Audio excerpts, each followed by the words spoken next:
The smartest people in the world are suddenly disappearing. They are not dying, and they are not going on vacation. They are intentionally erasing their digital footprints, cutting off access, and vanishing from the grid. And they are doing it because they realized a terrifying truth. You are living inside a human farm. Thousands of engineers in Silicon Valley have built a digital casino inside your pocket to drain your vital energy and sell it to advertisers. The elite have figured this out. They know the game is rigged, so they are leaving the table. They are entering a state of absolute, unapologetic isolation. Listen very closely, because I am going to give you the exact reason why your brain feels completely empty right now. It is a neurological condition called attention bleed. Even if you do not click on the notification, even if your phone is just sitting face down on your desk, your brain is subconsciously allocating energy to monitor that device. You are constantly anticipating the next vibration. Your attention is slowly bleeding out, drop by drop, minute by minute, leaving you with zero cognitive power to actually build your own life. The smartest people are isolating themselves because they are applying a biological tourniquet. They are stopping the bleed. If you feel like your mind no longer belongs to you, pay very close attention. We build defenses here. We do not tolerate the modern digital trap. Subscribe to this channel and let us rebuild your sovereignty. We need to diagnose the sickness before we administer the cure. The sickness of the modern world is constant availability. You have been brainwashed to believe that being a good friend, a good employee, or a good partner means being reachable 24 hours a day. If someone sends you a message, society expects you to reply within minutes. If you do not, you feel a massive wave of silent guilt. You apologize for responding late. You are apologizing for living your own life. This is what I call the availability tax, and it is the most expensive tax you will ever pay. Every single time you answer a text message immediately, every time you pick up a call on the first ring, you are paying this tax. But worse than that, you are actively training the people around you. You are teaching them that your time is cheap. You are showing them that your personal focus has absolutely no value. You are telling the world that any random thought they have is more important than your life goals. When you live with your door constantly open, anyone can walk in and dump their chaos on your desk. Your mind becomes a dumping ground for the urgency of other people. You spend your entire day putting out tiny fires that do not belong to you. And when the day is finally over and it is time to work on your own dreams, the tank is completely empty. The availability tax has bankrupted your energy. This is the exact reason why this sudden mass disappearance is happening. The smartest minds are executing what is known as the monk mode protocol. It is not a productivity hack. It is a survival mechanism. Disappearing is not about hating people.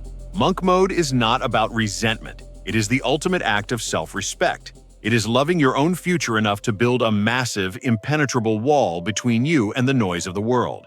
It is a calculated, temporary isolation designed to repair your broken dopamine receptors and restore your natural human drive. The people who are quietly becoming millionaires, the people who are writing the books, building the companies, and shaping the future, they are not sitting in group chats debating meaningless topics. They have vanished. They have accepted that to achieve something completely abnormal, you have to live in a completely abnormal way. They have accepted that you cannot conquer your goals while simultaneously keeping everyone around you comfortable. You cannot be the most popular person in the room and the most focused person in the room at the same time. You have to make a choice. You can either be accessible or you can be exceptional, but you cannot be both. To enter the monk mode protocol, you must be willing to let a few fires burn. You must be willing to let people be slightly annoyed with you, because the alternative is spending the rest of your life being slightly annoyed with yourself. Now that you understand the trap, you must execute the escape. The monk mode protocol is built on 3 unbreakable pillars of isolation. If you compromise on even a single one of these pillars, the entire system collapses and you fall right back into the human farm. Pillar number 1 is the digital quarantine. This is not about reducing your screen time by 20 minutes a day. This is about treating cheap dopamine like highly radioactive waste. For the next 30 days, you do not consume short-form content. You do not scroll infinite feeds. You delete the applications from your device entirely. You must break the physical, biological muscle memory of reaching for your phone every time you feel a microsecond of discomfort. Your brain will scream at you. It will invent brilliant, highly logical emergencies that absolutely require you to check your notifications. It is lying to you. The digital quarantine forces your primitive brain to realize that the fake, hyper-stimulating world inside the screen is no longer a valid escape route from reality. Pillar number 2 is social fasting. This is where most people completely fail because they are terrified of being disliked. You must ruthlessly cut out all low-value social interactions. No casual coffees, no group chats, no weekend parties that you do not even want to attend. And here is the second massive reward I promised you. It is a psychological weapon called the no explanation rule. When you decline an invitation during monk mode, you never, under any circumstances, provide a justification. You do not say you are too busy. You do not say you have to work. You simply say, I cannot make it. The word no is a complete sentence. The exact moment you offer an excuse, you open the door for negotiation. People will try to solve your excuse. They will try to reschedule. When you offer absolutely no explanation, you project immense, unshakable boundaries. When you stop being constantly available, your value instantly skyrockets. Scarcity creates demand. This is a fundamental law of economics, and it applies directly to human psychology. People will immediately respect your time because you are finally respecting it yourself. Pillar number 3 is the singular obsession. Monk mode does not work if you try to learn a new language, build a business, and get a six-pack all at the exact same time. Multitasking is a lie invented to keep average people incredibly busy without ever producing extraordinary results. You must choose one single monumental target, one financial goal, one physical transformation, or one intellectual pursuit. Every single drop of your recovered energy is poured exclusively into that one target. Everything else is put on hold. You let the other plates spin and fall. You let the laundry pile up.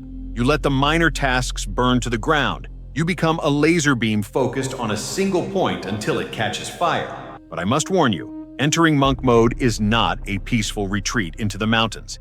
It is a violent detoxification process. During the first 3 days of isolation, you are going to experience severe psychological withdrawal. Your brain is essentially a drug addict suddenly deprived of its chemical supply. The silence in your room will feel completely deafening. You will feel a physical itch in your hands to grab your phone. You will experience phantom vibrations in your pocket. You will feel anxious, irritable, and profoundly lonely. This is the exact moment when the weak give up and return to the casino. You must understand that this panic is not a sign that something is wrong. It is the absolute biological proof that the protocol is working. The parasites are dying. And right on the other side of this panic is the third and most important secret of the elite mind. I call it the boredom threshold. Modern society has conditioned you to fear boredom like it is a terminal disease. The second you feel bored standing in a line, you pull out your phone to numb the pain. But boredom is not your enemy.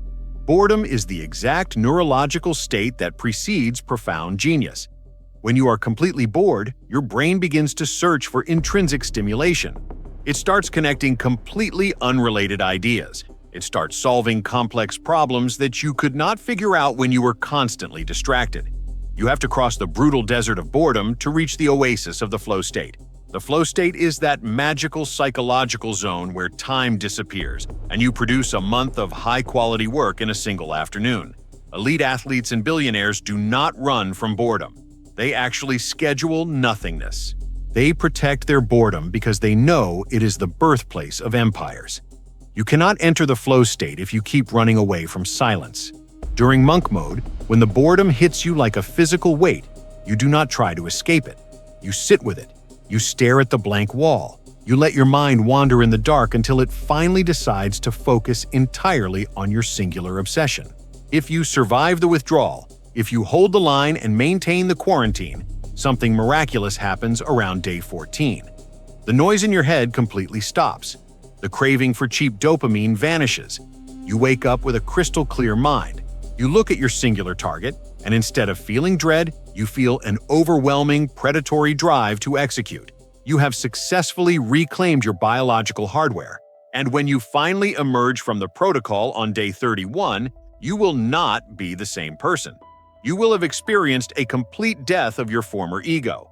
The fragile version of you that cared about the opinions of people who are still trapped in the human farm will be permanently gone.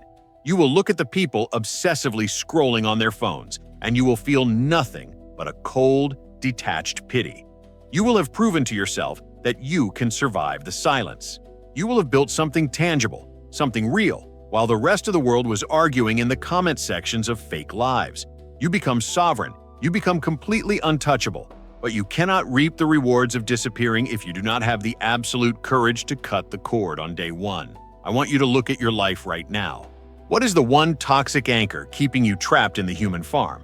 What is the one distraction or obligation you are absolutely terrified to cut off? Is it a specific social media platform? Is it a specific group of friends? Name your anchor in the comments below. Expose it to the light. Say it out loud, right here, right now.